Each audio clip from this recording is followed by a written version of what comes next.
Welcome to video 3 of the Sweater from Scratch series. Today I'm going to be showing you how to do a drop spindle. So video 1 was introduction, video 2 was carding by hand, and today is drop spindle. So this little doohickey is a pretty old invention. There's archaeological evidence that they first started using it probably about 10,000 years ago. And they don't know exactly where it started, in what region. They think the Middle East. But the first ones were probably like a soft stone, like sandstone with a stick. And it's kind of evolved into this, but it's still a very old concept. This is a weight, and the stick is where you wrap the fiber, and then we've got our little fancy metal hook, but they probably had something, maybe hooked, carved in a hook or something to one of the first ones. So these were used all the way, the spinning wheel, that was brought to Europe in the Middle Ages. So before that, this is pretty much the only way you could spin yarn. There's other cultures have slightly different versions, but it's still that kind of like stick and a weight thing. This is just the kind of, I guess, the smaller travel version. So that is fun. You can take these wherever you want, whereas this, a spinning wheel is a much bigger and larger monetary investment, whereas these are pretty cheap. This was about 20 bucks. I bought it at a Renaissance fair, but you can get them online, or you could probably make your own. I've heard people say that they get like toy car wheels that have holes in them, and they just put it in a dowel and a little hook. There's also a way that you can do it where it's the other way, where the hook's up here. It doesn't really matter. You can do it both ways. This is just what I have. So basically what you're doing is you're putting twist into the yarn so that it's stronger and holds together more, because obviously if it's like this, if I tried to knit this, my sweater would just fall apart. So the twist hooks all of the fibers together and makes it stronger. So what I do, I wrap it around twice, just because I don't know why I do that. But you spin it. So you can either spin it with your hand, or you can spin it on your leg. These are actually designed to use standing up, but I'm not that good, and the alpaca is really light and thin, and when I was trying to do it standing up, it just kept dropping, because you've got to hold onto it like that, and if you're not that good, you just drop it. So I can do it sitting down just fine. So we load up the twist, so you can see that it's really tight in there. It does that.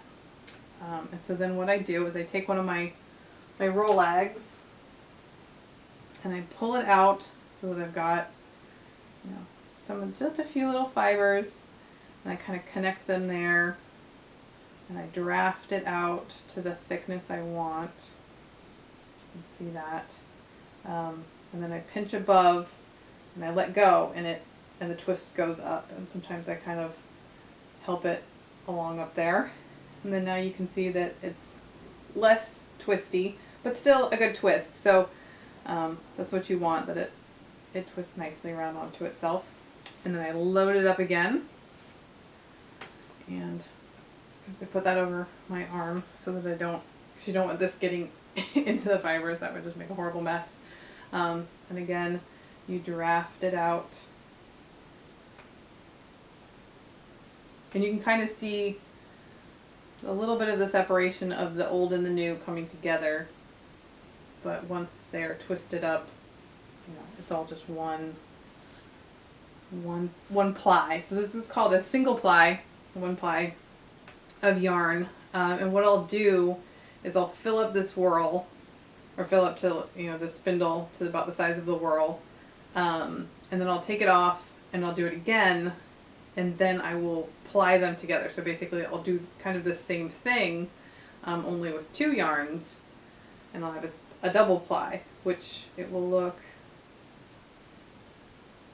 a lot like this. So this is about the thickness that I'll have when I'm finished applying it.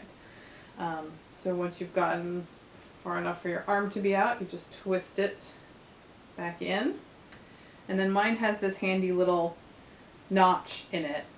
And when I first started doing this, I was like, this notch is really dumb. It doesn't hold my yarn. And it was just because I was making really thick yarn. And now that I have practiced a little bit, I can make yarn that will actually fit in there. And that's quite handy. So I'll show you. And it also kind of holds it in so it doesn't unravel.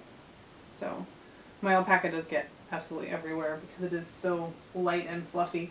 But this is yarn. This is my first go round at making yarn, and you can see like, oh, it's really small here, it's really thick there, and it's kind of, it's really funky. And this was what was not sticking in that little groove. But you know, it's practice, so it is a skill. You have to, you know, practice your skills to get to the point where you can make thinner yarn like that. And what I did is I went and I bought, so this came with my drop spindle. The lady gave me a little bit extra and she let me play with it there at the Ren Fair, so that was fun. And then I went and I bought some, this is like the, you know, $2 an ounce machine roving, and I've been practicing with this until I could get it down to fit into that little notch. But you know, even this, like, I'll use this for something because it's funky and it's a pretty color, and you know, I've got it, so I might as well use it for something. But you know, so if you're thinking about doing a drop spindle, you know, get something to practice with and be okay with your first bits of yarn being kind of chunky and funky, and you'll eventually get to the point where, yeah, you've got, you know, some pretty decent sized thread, yarn that it's consistency is the nice thing there. So the next video will be plying the yarn, and I'll show you how to do that. You can also do it with the drop spindle. I haven't done it yet, so we'll do a little bit of practicing before I show you how to do it.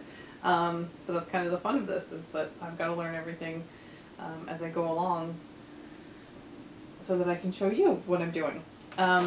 So thanks for watching this video. I hope you found it entertaining and informative, and stay tuned for the next one. Thanks.